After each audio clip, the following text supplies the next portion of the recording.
Okay, so chapter 5 is about inflammation and healing.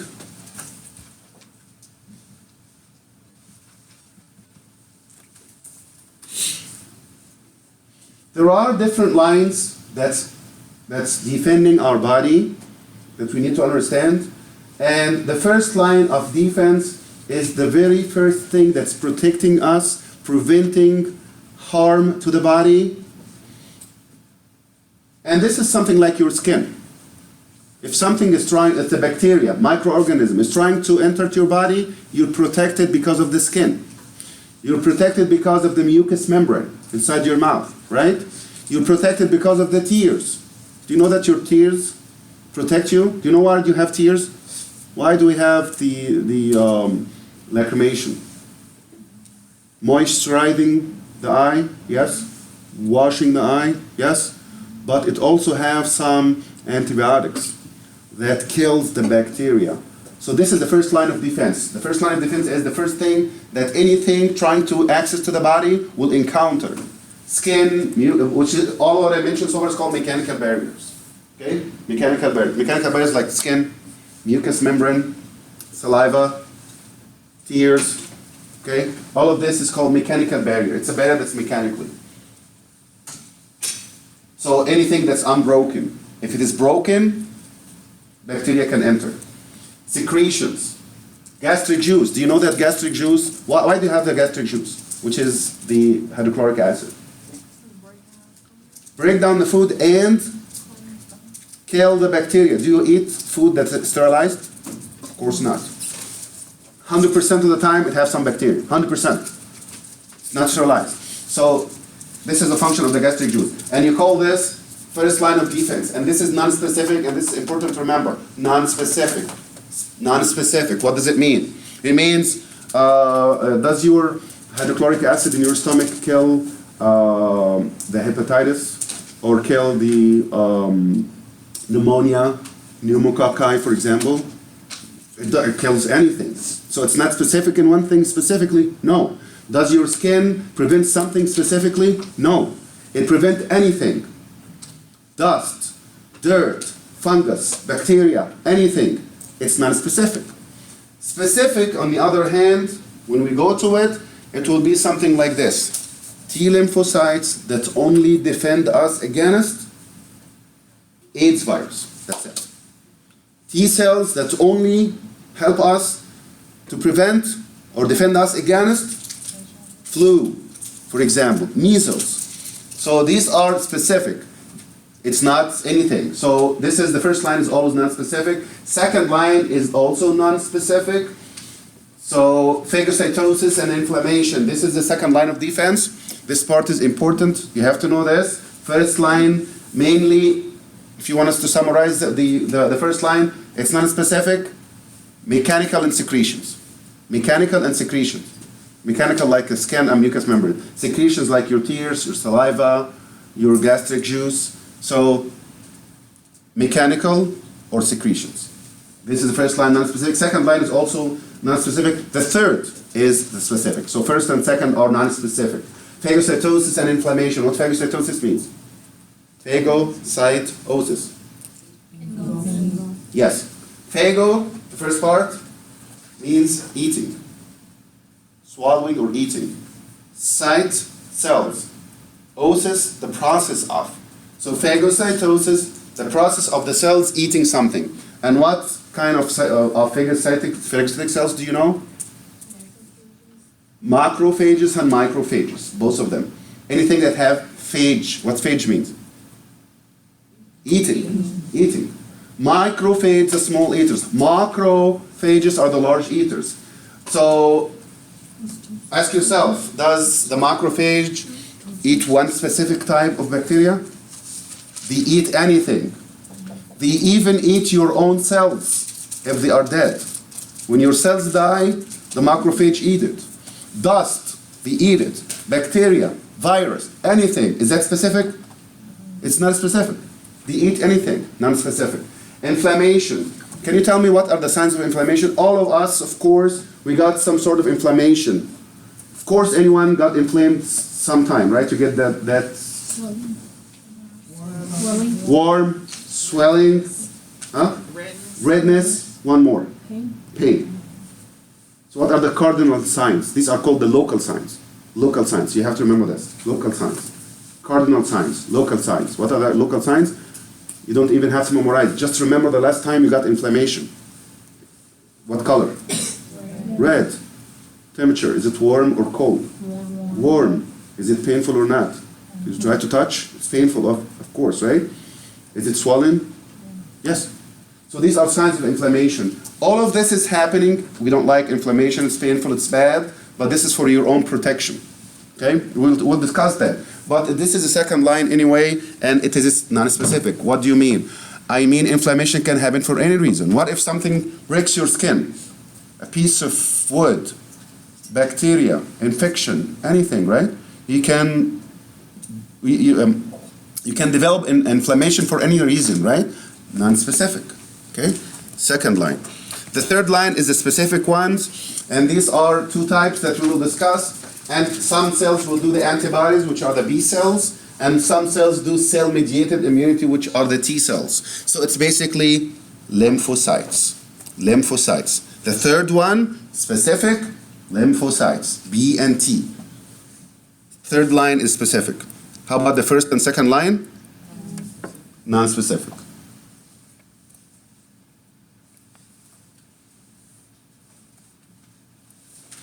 The normal capillary exchange. If these are the arteries going like this, smaller arteries, arterioles, and then you have the capillaries. You guys remember this? What is this?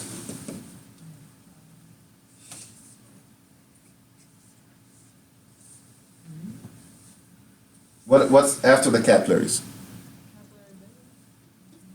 After the capillary bed. Venules. Venules. And then small veins, large veins. Arteries, small arteries, arterioles. Capillaries. Venules, small veins, large veins, go back to the heart. Do you remember this? Okay.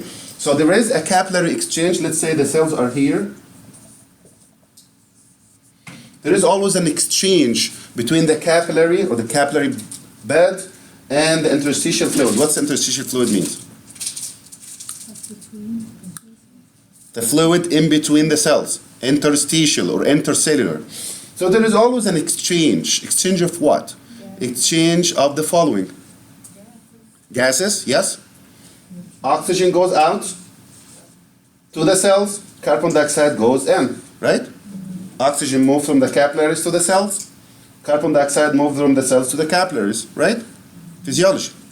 What else? Nutrients. Yes, nutrients can go in or out. How about water? Yes, water move in or out. How about proteins, plasma proteins? No. No, never plasma proteins. Why? Because the pores of the capillaries, the capillary pores, can only permit small-sized materials to go through. Water, it's H2O, 3 atoms, right? Too small. Glucose, yes, glucose is 6, 12, 6, 24 atoms, that's fine. Plasma proteins is a lot of amino acids, and each amino acid is a lot of atoms. This is huge. It can't go through. It can't. So this cannot go through, plasma proteins. The only time when it goes out is if this is broken. Okay, and we will talk about this. So normally there is always an exchange. Okay, and fluid leaves, water containing, what else is remaining? Electrolytes. Water, small nutrients, you don't say nutrients, small, the basic nutrients, like monosaccharides, fatty acids, and so on. Electrolytes, water, gases. There is an exchange of that. It can go in or out, okay? Go in or out depending on what? Concentration gradient. You have oxygen here more, so it goes out more than the cells. You have carbon dioxide more here, so it goes to the capillaries. Concentration gradient. I have 10 here, I have 5 here. It moves out. Did we get the idea? Concentration gradient. So there are some forces that push the fluid out of the capillaries to the cells, and some other forces that try to take it back in. The main force that push it out is called the hydrostatic pressure, which is the pressure of the fluid. The heart contract, pushing the fluid out under a mechanical force or a pressure force, and it push it out. Okay? On the other hand, did we get this so far? The heart contract, the blood is pushed out under pressure, right? This pressure is called hydrostatic pressure. So the blood is moving under pressure, and the pressure move it out. This is one force out. Okay? On the other hand, there is an osmotic pressure. Do you guys remember the osmotic pressure or not? Does the water move from higher osmotic pressure, more concentrated to less concentrated, or less to more? Less to more. Which one is more concentrated, in or out? In the capillaries or in between the cells? In the capillaries is more. Why? Because plasma proteins cannot leave the capillaries. It cannot. Too big. So the concentration of the plasma proteins is always more inside. So this will lead to water moving in. So hydrostatic pressure pushing it out, oncotic pressure, osmotic pressure pushing it in. So the fluid always move out, in, out, in, out, in, because of those two factors. Okay? Any disturbance of that will lead to accumulation of the fluid. Example. You have more plasma proteins inside, of course, right? Inside of the capillaries. Did we mention that? Plasma proteins, liver make it. Send it to the blood, it doesn't leave. It's more in between the capillaries, right? Are we following? Okay, so this is absorbing back. Osmotic pressure is absorbing the fluid back to the capillaries. So the fluid part leave the capillaries, go to the cells, carrying the good stuff. I would call it the good stuff. The good stuff is anything: water, oxygen, nutrients, whatever you call it. And then it will go back by osmotic pressure, net osmotic pressure going back, carrying the bad stuff. You can call it the bad stuff, which is anything that's not needed, basically, right? So there is a continuous motion like this. If the amount leaving is more than the amount returning, it's going to accumulate in between the cells, and you call that what? Edema. Yes, edema. So if more, what can lead to that? Something like this. This is broken, plasma proteins leave, and you're losing the osmotic pressure. So you cannot absorb all the fluid back. So edema is accumulation of excess interstitial fluid. This is what you need to know.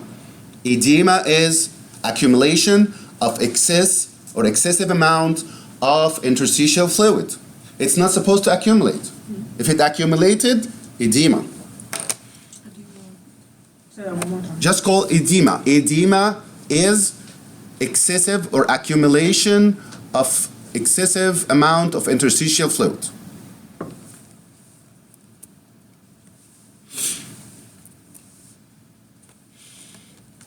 Now for inflammation to happen, what can cause inflammation?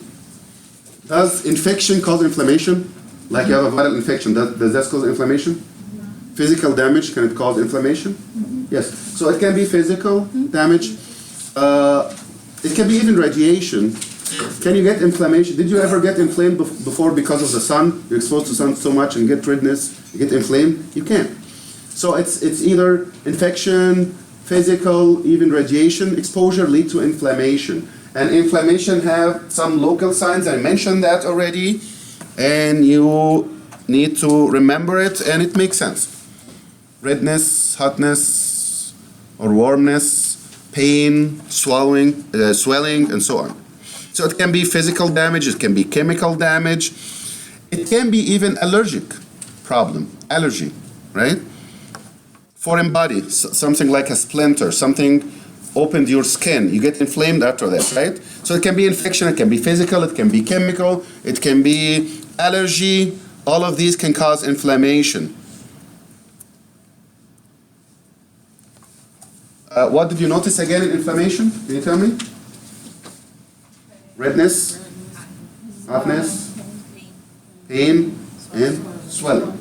Okay, now what's the rationale behind all of that? We don't like to get inflamed, of course, it's painful, it's bad, but it's for your own defense. It's good for you, it's good for us to have inflammation. Why? Here is why. If you ask yourself why I'm getting pain, to avoid using this inflamed organ, leave it alone until it heals. Isn't that protective? Yes. How about swelling? Why is it getting swelling? Getting swelling because of the following. When you have inflammation, you injured the cells die. They are going to release two things that you have to remember. Two things. It's a lot of things, but I'm more focusing on the most important. Two things. Histamine and prostaglandin. You have to remember this. You get inflamed, the cells died, release something. What is that something? Chemicals. Many chemicals. What are the most important? Histamine, prostaglandin. Histamine and prostaglandin. Histamine is vasodilator. So the vessels are going to dilate. More blood come to the area, right?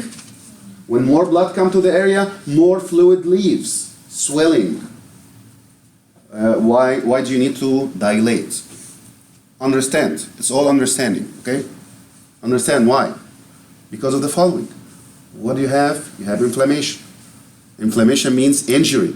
Do you have injury? Right. Do you want to deal with the injury? Whatever the cause is, right? How to deal with it? Dilate, more blood come, carrying your white blood cells. And your white blood cells are going to clean the area. Do you need more blood to defend yourself at this point? Right? Is that right? You have infection. Do you want to get rid of the bacteria? Yes. How? Dilate, more blood come, carrying more soldiers, which is the white blood cells, to clean the area. So you do need it, right? What's specifically the chemical that causes that? Histamine. How about the prostaglandin? Prostaglandin help in the dilation a little bit, but this is what caused the pain. Prostaglandin. P goes with the P. Prostaglandin pain. Prostaglandin pain. That's why you have a pain. Okay? Why is it warm? More blood coming. Do you know that the core temperature of your blood inside is higher than the blood in your skin? The core blood is warmer, right? So when you dilate, more blood come to the skin or to the area injured, carrying the blood from inside or the core blood that's warmer, and that's why it gets warmer, right? Pain, prostaglandin, protective. Swelling, vasodilation, histamine, right? Redness, because more blood is coming. Did you get the explanation of the 4 cardinal signs? Did you understand this? Why it's painful, why it's red, swollen, and so on?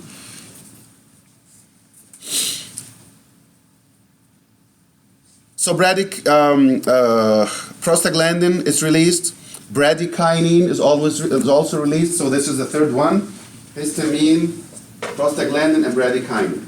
Bradykinin is working something like prostaglandin. Very close. And histamine will dilate the blood vessels. Bradykinin plus the plus prostaglandin is going to cause pain.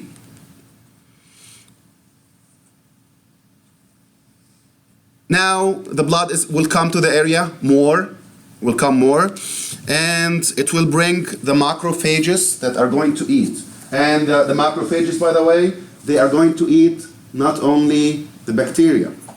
It will eat anything. It's the second line of defense. It's not specific, isn't it?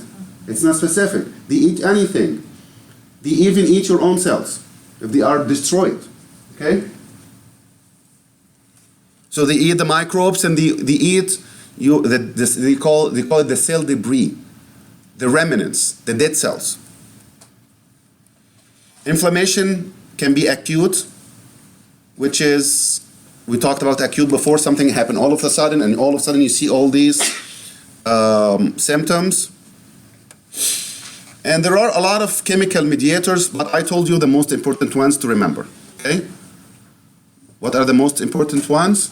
Heparin, prostaglandin, bradykinin. You have to remember those. Histamine, prostaglandin, bradykinin. These are the most important. You will see a lot more, but I'm focusing on the most important ones. And you got the function of each one. Histamine, vasodilation. Bradykinin, vasodilation plus pain. Prostaglandin is pain. These are the cardinal signs. The last one is loss of function. The part that's inflamed, you need to leave it alone. It's not functional. It will pause for some time. It will stop working for some time. So redness, warmness, swelling, pain, and the fifth one is loss of function. This is some sort of inflammation. Now the oxidate. Oxidate is fluid exuding out, going out of where it's supposed to be. Exuding, oxidate, leaving, okay? And this can be one of the following, and this is something important to know. And what specifically is important? Serous is watery. This is the most important one. Serous, watery. Serous is watery. Oxidate. So we're talking about oxidate in general, okay? Exude means fluid leaving. Did you get this point? Mm-hmm. Exude in general means fluid leaving, going out of place. Okay? So what does it look like? What the fluid looks like? If it looks like water, you call it serous. If it is thick and sticky, you call it fibrinous. And fibrin is coming from fibrin. Do you know the fibrin? Mm-hmm. Fibrin is it's type of protein that make the fibers. Fibrin. So fibrinous is fibrin that's thick and sticky. Purulent is coming from pus. Are we familiar with the pus? What's the pus? Mm-hmm. Did you have pus before? This white? Mm-hmm. What is this? What is it? It's due to infection or inflammation, but what is the white inside? What is this? Did you ever think about it? In one word, describing it, the product of the fight. The product of the fight. Okay? We are going to fight. Okay? I'm going to fight you. Right? This side is going to fight this side. Okay? So this side kill part of this. And this side kill part of this. And some of the chairs and tables are broken down. All of this put it together and you call it the pus. Meaning, white blood cells are fighting the bacteria. Some white blood cells will die. Some bacteria will die. Some cells will be broken down. Put all of this together, make it liquid. This is a pus, which is purulent.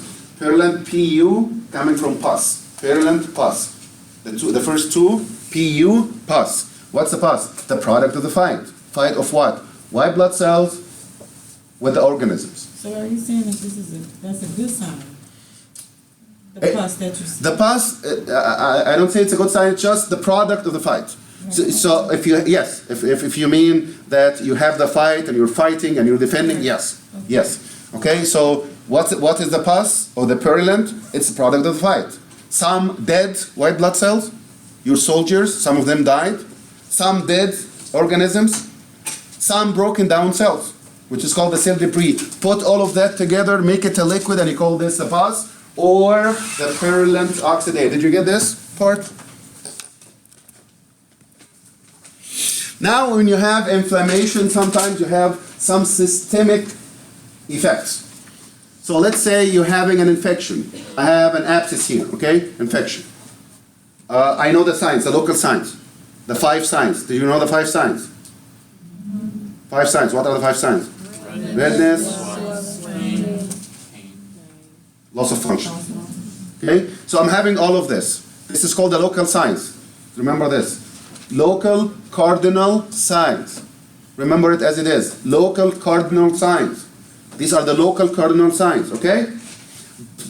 Plus, beside that, I have the following that's systemic. It's not in the area that's injured. It's all over my body. Something like fever. A little bit of a fever. Mild fever, which is called pyrexia. And this is called because of pyrogens.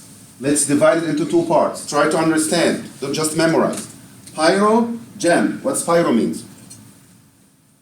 Heat. Translation, heat. Gen, generation. Generate. Do you remember pathogen? Pathogen. Patho means disease. Gen means generating. I told you about gen before, right? Write down these prefixes and suffixes. It will help you. This is the second time to see it. Gen. Gen means generation. Pyrogen, the heat generators. What are the heat generators? These are chemicals that are released that leads to fever or increased body temperature. Malaise. Malaise means it's very vague. Like you feel, I feel like I'm sick. Yeah, what do you have? I don't know, I feel like I'm a little bit of tired. I don't have energy. This is called malaise. Okay? Fatigue, real tiredness. Headache, anorexia. Anorexia means anorexia. Yes, it means you don't like, you lost your appetite, loss of appetite, anorexia. So do you want to eat? No, I'm sick, I don't feel like eating. This is called anorexia. So does any one of those is local in the area that's inflamed? No, so these are the general signs, or systemic. So we have local signs and systemic signs. Did you get the idea? Okay, so this is a normal person, and then there's an inflammation that happened here for some reason. Pyrogens are released, increased body temperature, stay for some time, you take a treatment, and go back to normal.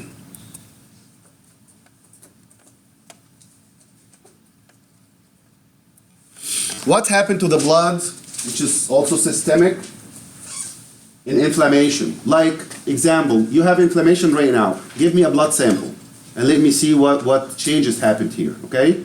I can tell. Just give me a blood sample of somebody, I analyze it, and I will tell you what you have, okay? Or at least expect.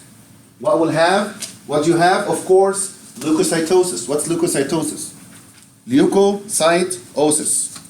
What's leuko means? Osis?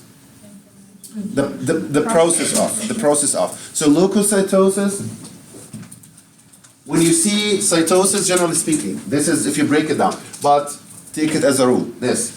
Cytosis equal increase number of cells. Are you going to see it a lot of times? Definitely yes. You will see it all the time. So remember, cytosis is a suffix that means increased number of cells. I will ask you about it again. You will see it so many times. Remember, I told you already. Okay? Leukocytosis, thrombocytosis. Okay? Erythrocytosis, cytosis. You will see it a lot of times. Why do you have leukocytosis? Because there is a fight. You're fighting the bacteria, you're fighting something, and you need your white blood cells to help you. So you produce more white blood cells to help you. Differential count. Differential count means not just leukocytosis. Okay, so when you do a blood sample, they can tell you what's a normal white blood cell count. Do you have an idea? About 7 to 10,000 per cubic millimeter. So this is the average. So you will say, okay, what's the white blood cells? How many white blood cells do you have, or what's the count? It's 20,000. This is leukocytosis, right? But this is not enough. You need to tell me what type is increased. It can be 20,000, and all types are okay except the neutrophils. And we have that in the lab. Do you remember that? Did you do AP1, AP2, most of you? Do you remember that? I think it was in AP1. Do you remember that boards that have all different types of white blood cells and all types of cells? So we have different types of cells, okay? Differential is telling me exactly which type are you talking about. Is it different? Yes. You can tell me you have leukocytosis, not enough. Yeah, you have inflammation, which doesn't mean much. What's the reason for inflammation? You don't know. Can you tell from the differential count? Yes, you can. Okay, and we will talk about this. Plasma proteins, specifically fibrinogen and prothrombin, are going to increase. C-reactive protein, this is an indicator of inflammation. This is protein that if increased, it will tell us there's an inflammation in general. Increased ESR, erythrocyte sedimentation rate, which is basically like this. I get a blood sample and I see the erythrocytes. What are the erythrocytes? Red blood cells. So there should be a normal rate by which the red blood cells sediment, meaning going to the bottom of the test tube. They go slowly. If they go fast, it means there is some sort of inflammation that the chemicals are binding these or binding these cells together, they sediment faster. Erythrocyte sedimentation rate. And there are some enzymes that the normal location of the enzymes is within the cells. It's not supposed to be released. If the cells died, the cells is open, enzymes are released out. So that's why sometimes you get a blood sample until you have heart attack. How did you know? Because of the C-reactive protein or something, that's a lot. It's supposed to be within your heart cells. Okay? So these are all indicators. So you can go to acute inflammation, all the sites that we talked about, and it can go to chronic inflammation or not. Sometimes you have acute inflammation subsides, and sometimes you can have inflammation that stay and become chronic.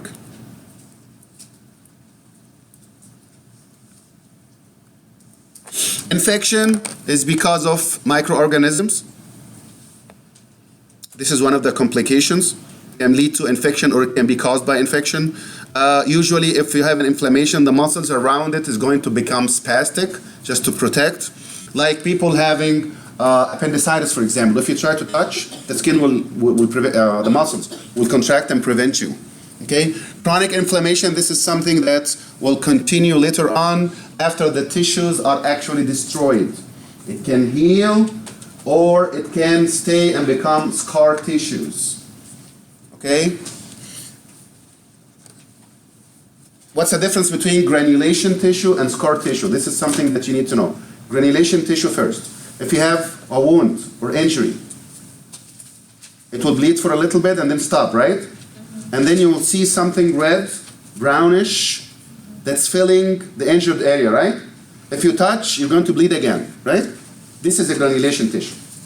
So granulation tissue is fragile tissues, okay, that form temporarily to heal or to stop the bleeding.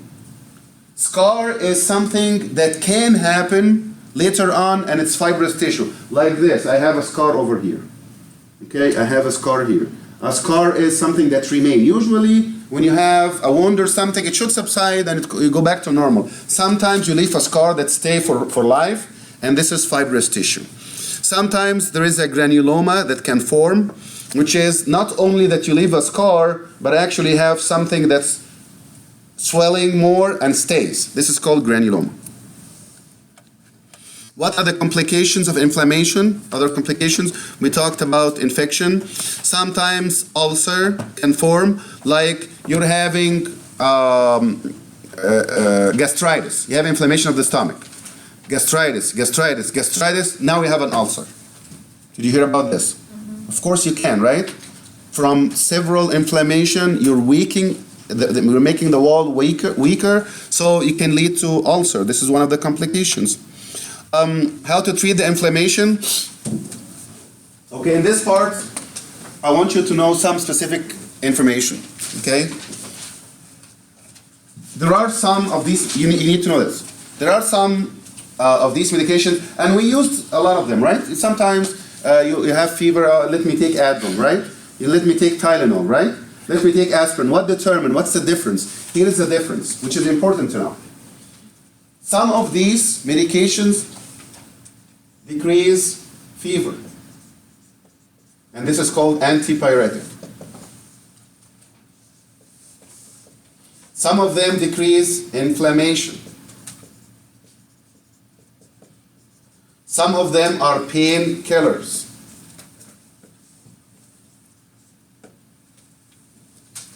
Aren't all of these are the same? No. No, it's not the same. Here's what you need to know.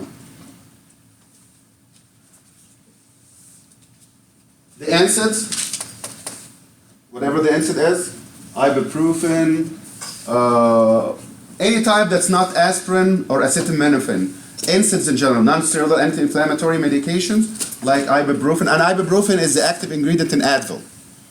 Like Advil, we know Advil, right? So this is ibuprofen. This is all three. Okay?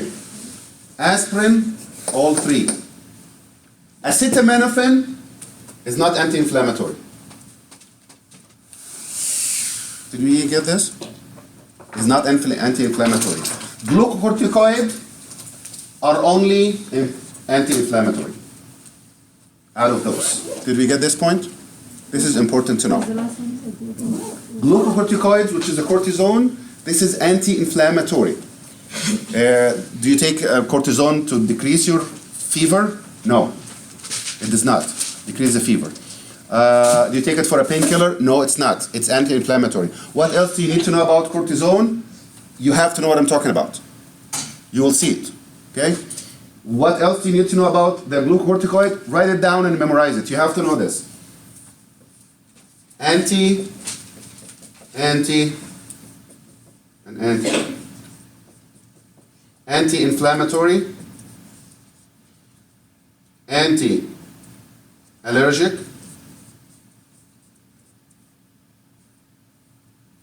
and anti-immune. 3 antis that you have to know about cortisone. Whether you see it here or somewhere else, you have to know it anyway. Cortisone, anti-inflammatory, anti-allergic, anti-immunity. Meaning it suppressed the immunity. It suppressed the allergy. It suppressed the inflammation. You have to know these 3. When you hear glucocorticoids, this is what you have to know. There are other things, but this is the most important. Okay?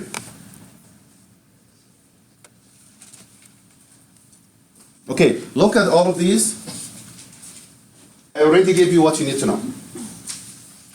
Okay? NSAIDs, all of them. Antipyretic, anti-inflammatory, and painkiller. NSAIDs. Aspirin, 3.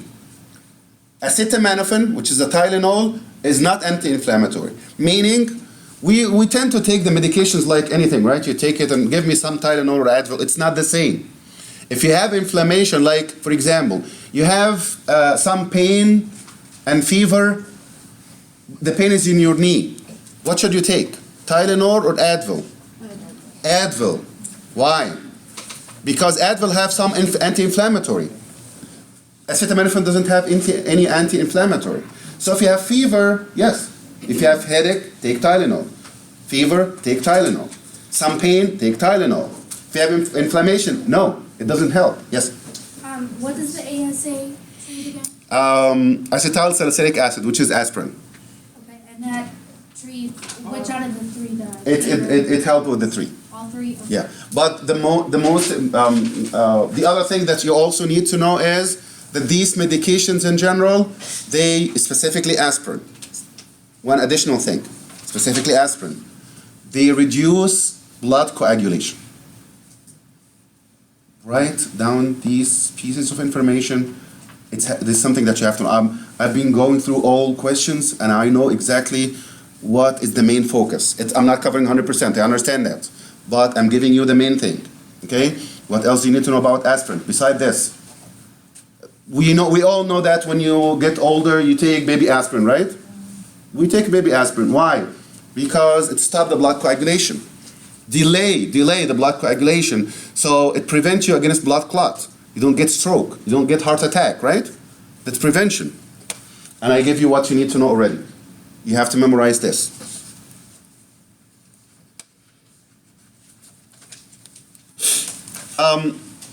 One of the effects of the glucocorticoids is anti-inflammatory.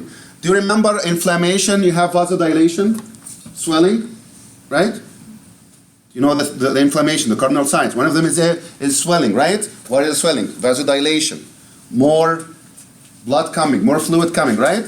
So being anti-inflammatory, if you have like your knee is inflamed, for example, and it's a little bit swollen, right? If you take glucocorticoid, it's going to shrink. It's going to go normal. Why? Because of decreasing the blood permeability and decreasing the amount of fluid leaving, okay? Is it anti-immune? What do you mean anti-immune? Suppress the immunity. Is this something good? No, it's not. Sometimes it's useful. Like what? Like if you're having transplantation. If you're having kidney. Well, do you have options? You don't have options. You have to suppress the immunity, otherwise your body will reject. So sometimes it have uses, but it's generally speaking, this is one of the side effects. Okay? If you're taking cortisone on the long term, it suppresses your immunity and you can get more problems. You can get more viral infection, bacterial infection, and so on. The problems with the glucocorticoid, I told you already about suppression of the inflammation. Another thing is including atrophy of the lymphoid tissues. Lymphoid tissues is what produce the immune cells, anti-immunity. Did you get this? So this is one of the side effects. On the other hand, it delays the healing. If you're taking cortisone, you have a wound, instead of healing in a week, it will take 2 weeks. Delay the healing. And this is one of the problems. For children, it's bad because it delays the growth. And it also have some electrolyte imbalance effect. If somebody's having one of these injuries, there is something called RICE treatment, which is rest, ice, compression, and elevation. So if you're having this inflammation, you twisted your foot or something and it's getting swollen and inflamed, what should you do? Rest, put some ice on it, elevate to decrease the load on it, and do some compression so that the fluid does not accumulate that much and compress on the other things, on the other parts. After you have the inflammation or something, you can have resolution. And resolution is usually returning back to normal with no or minimal damage. And this is called resolution. Regeneration, means again, generation, to generate. Regeneration means to generate again, to make it again. Damaged cells replaced by normal cells. Replacement is not the same as regeneration. Replacement is healing by different type of cells. Like you healed with scar tissue. Did you have scar tissue before? No. So this is called replacement. This is the process of healing. If you have injury or something, you get inflammation, blood supply increase, macrophages come, fight, eat, clean, and then platelets are going to seal the area, fibrin is going to form until you heal back. Healing by second, this is by first. Healing by second intention. So by first intention, it's almost normal. You return back to normal. By second intention, you end up having a scar. So this is called by second intention. So a scar is basically fibrous tissue. And the problem with the scar is fibrous tissue. Like I showed you guys, I have a scar here. Sometimes the scar is big enough, if it is round, all around, it can make something called contracture. Okay, so it shrink, reducing the blood supply to the area, which is damaging effect. And sometimes it can cause adhesion if it's inside. Like you have fibrous tissue inside your intestine, okay? And it starts to fuse with another piece of intestine. This is called adhesion. The scars sometimes become hypertrophic, and this is called keloid. Did you see keloid before? So it can become hypertrophic, keloid, or it can become ulcerated. Like this. Like this. Now the burn.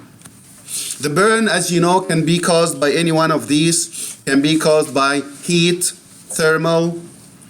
It can be by chemicals spilled on you and burned your skin. Radiation like sunburn. Electricity can cause burn, light and friction. All of those can make burns. And the burn, and this part is important. I see a lot of questions in this. It can be first degree, second degree, third and fourth degree. But you need to know what does it mean. The other name for first degree is superficial partial thickness. Second is deep partial thickness, but still partial, not the whole skin. Third degree is the whole thickness of the skin is gone. Okay? Did you have had burn before? Did you see it? The first degree is just a little bit of hyperemia, just redness, maybe some blisters a little bit, something elevated, and that's it. It's partial and it is superficial too. Just the first part, the most superficial part. It heals, you don't need to do anything. First degree, superficial partial. Second degree is partial. Partial means not complete, not the whole skin is gone. Part of it, but a good part of it. It's deep partial. So this is between the epidermis and the dermis, and this will lead to a lot of blisters. So you have these swellings a lot, not like one, not like red, just a little bit of blister. No, you have a lot of blisters. You know that this is the second. Third is the whole skin is gone. It's not going to regenerate. Third, it's not going to regenerate. You can do like patching, can get skin from other parts and put it in here. There is something called biosynthetic dermal treatment. They get something from cadavers, they get something from animals, they synthesize something and patch it. So any one of those, it should be used. But remember that third degree is full thickness. Fourth is if you injure something that's deeper inside, like you go to the muscles or something, okay? So this is partial thickness first, this is second, and this is third. We're almost done, just a few minutes. Burn, the problem with burn is not just losing the skin, but you know these blisters are filled with fluid coming from the blood. So that can lead to actual dehydration. That's why one of the treatments, I'm not talking about the first or the second degree. First, second degree, you put some soothing on it, like some ointment or something, we will be fine. Some ice, that's okay. But more than that, a lot of accumulation that's coming out of the blood, it can lead to hypotension. It can lead to shock. It can lead to dehydration. Dehydration, you lose your fluid.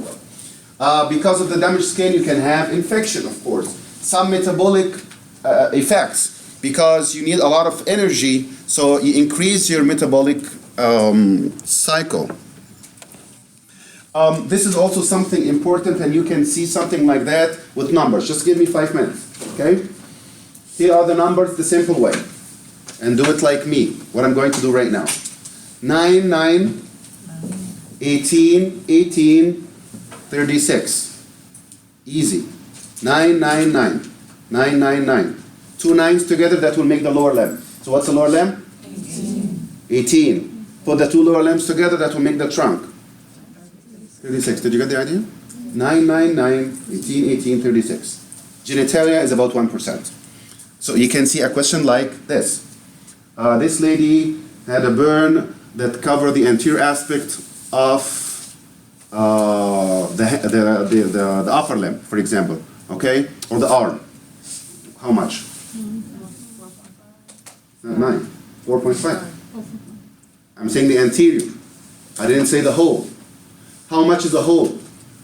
9. I'm sorry, I'm saying the anterior only. 4.5. How about this? A lady that got a burn, the whole lower limb is burned, and the anterior aspect of the arm. Can you tell me how much? 18 plus? 18 plus what? 4.5. What's the total? 22.5. Yes, you can see something like that. Did you get the idea? Oh, it's called the rule of nines.